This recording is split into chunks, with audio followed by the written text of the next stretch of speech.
What's up? What's up? Thanks for coming back through. Really appreciate it. First one of the year. I didn't know that this would happen so soon. I thought it was going to take me a bit to get some new merchandise in, but I found this one on super sale. Now, they weren't that expensive to begin with. It's kind of a bargain shoe. And then I found it for even cheaper by way of the Shop app. I'm not sponsored by it, so I'm not going to tell you to go check it out. I just happen to use it. But I've been intrigued by this one since I've seen it.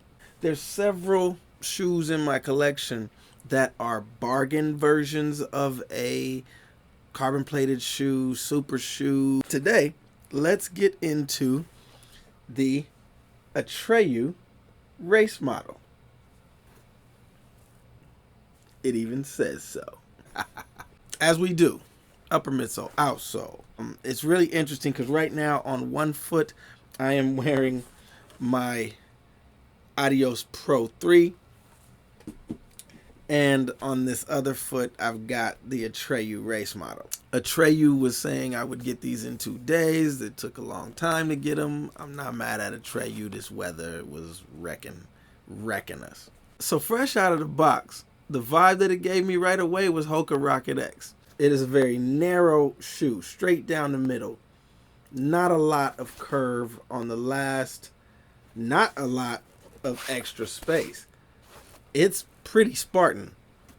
It's very economical or compact in its fit. And that's not to say it's tight. That's to say that there's just nothing extra. You can see on top of my foot, I've got a very, very narrow foot. Like, I've got the kind of foot that makes Nikes feel wide. But a lot of extra shoe around will make my foot swim. In this shoe, I am snugged wall to wall. So I don't know that a wide footer would be able to wear this shoe. There's nothing to it. There's not a lot of overlays. There's not a lot of extras. So what I can see is that this mesh will kind of form to your foot over time.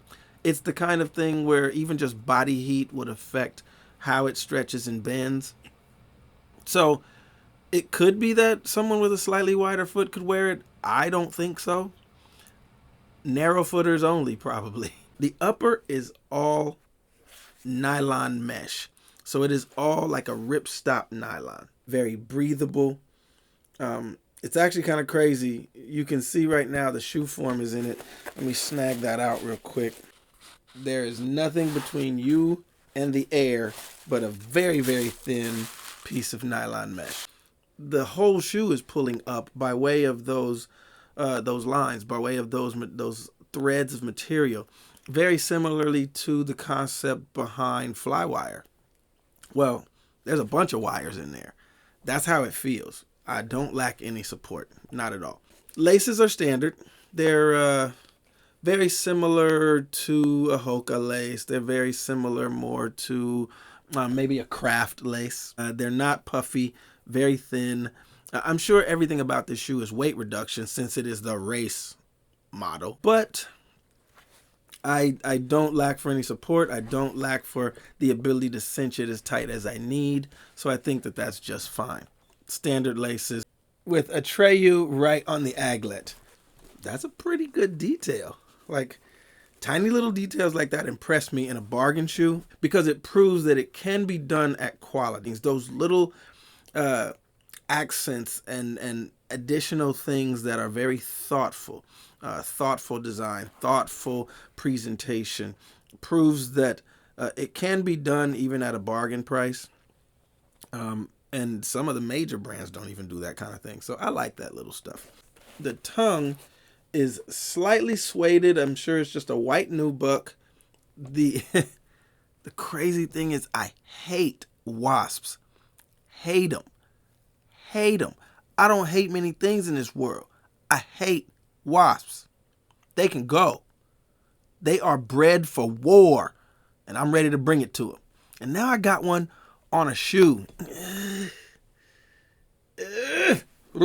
Okay, anyway. The tongue is just standard padding. Nothing major. Exposed, not finished, just cut foam. It's lined on the inside. It's breathable. Holes all over the place. I like a regular tongue. In contrast, the one thing I cannot stand about my absolute favorite training shoe is this tongue. Paper thin, floppy, like an uncooked piece of bacon. It gets in the way. Now, it's also a gusseted tongue, so that little strapping that you see right there on that side, on that lateral side and on the medial side, it is not necessarily support to the shoe. That is the tongue gusseting that is glued down underneath the insole. Snug fit. It's not very long, so there's not a lot of play.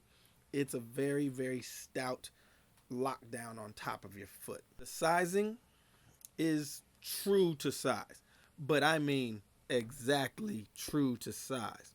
My toe is right underneath, like right on the edge of that front support mudguard. If you need space, maybe even a little width, I would go up a half a size.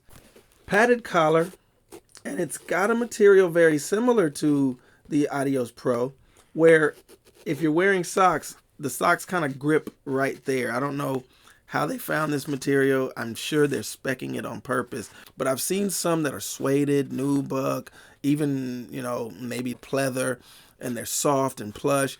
This one, a little ASMR, grips the socks. I like that because you don't get slippage when that happens. I dig that. Just your standard insole in there. Not really like a memory foam, just a standard foam insole. If you want a little plusher ride, I would put your own insole in. I'm partial to putting the Pebax insoles that come from my crafts in other shoes. And sometimes I will put the Ortholite insole from some of my Alpha Flies or my Vapor Flies into other shoes if I want a plush ride. It's a Pebax midsole. It's a super foam, and it feels good. It feels comparable to any others. I'm not sure what the durability is. They're often different densities, different formulas. This one seems to be on par with everything else. Feels very, very similar to Light Strike Pro. The cut of the midsole, you can very obviously see it is a rocker template where it gets slightly thicker here at the middle. You've got lots of good padding at that forefoot, and then you drop off the kicker in the front. What I do love about this one, and it is unique because with a lot of shoes going all the way back to the Ultra Boost and so on, a lot of their stack height has been measured based on where your heel actually sits. I don't like to sit down inside the cushioning, and come to find out you've got this paper thin cushioning because the outside Ultra Boost, one of my favorites, you sit so far down in it that you're not really up on that big chunk that they're advertising. With the race model, you are actually sitting right on top of every piece of this foam. So this has a 6mm drop. I'm going to guess, as I compared it to my Adios Pro, the stack height on this one, I'm going to say it's right around 38. I don't think it's 37 or 36.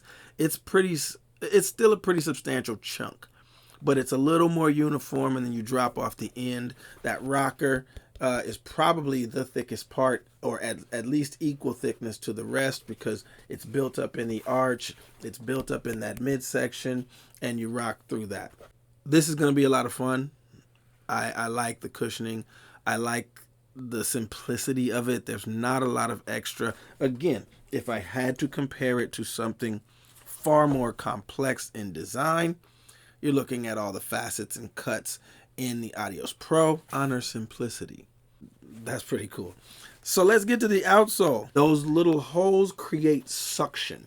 That flat profile plus those little holes create tiny little vacuums when your foot hits the ground. So you actually get quite a bit of traction from something that seems like it's a racing flat. And it is a racing flat. There's absolutely no texture. Very similar to that 1 millimeter outsole on the Adios Pro. It's the same concept. It's 1 millimeter thick and it reduces weight. But you do get really good grip as far as I've seen. I anticipate that I will not be disappointed in that. Ugh. There it goes again. There's another wasp on the bottom of my shoe. In profile is very similar to the Hyperion. Oh, yeah. Yeah, if I had to liken it to anything, it's very, very similar to the Hyperion Elite. Good one. Good one. I'm glad I thought of that. It feels like a very fast shoe. I don't know that it's a marathon shoe.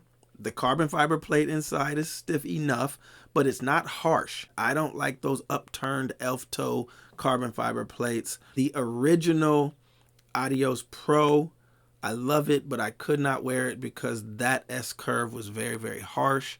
This one seems to be one that I can live with. This one seems to be one that is a little flatter. Maybe the positioning helps that rocker, so I think this one's going to work. For me, again, I've always said I am more a sprinter jumper. I do intervals. I do faster stuff. I like plates or plated shoes because of the feel and the fact that I can get cushioning, but I can also get a very stiff energy return when I'm putting my foot down hard. Basically, all of these shoes that distance runners have now glommed onto are just spikes with cushioning. Well, as a track guy, track and field, I'm used to the feel of spikes. Now we have that nowadays. That plate and this foam gives the feel of energy return of a regular shoe, but the stiffness of a spike. I'll be doing intervals in this, 150s, 100s, repeats, stair intervals. I'll be doing a lot of that in this because this feels like a fast day shoe. So that is the Atreyu race model. I like it. We'll see how it goes. Very Spartan, very clean, very breathable. Seems very supportive as I'm wearing it. I'm excited to get some wear in this one. So let me know what you think down in the comments. Thank you for rocking with me. We have hit 1,000 subs and growing, and I really cannot thank you enough for that. Appreciate all of you dropping down in the comments, having conversations with me, suggesting shoes. Let's keep that going. If there's a shoe that you would like for me to try, and you know, I'm self-funded, so it might take me a little bit to build up to it, but I'm gonna get there. Drop it in the comments. Let me know. Let's keep the conversation going. Appreciate you. Peace.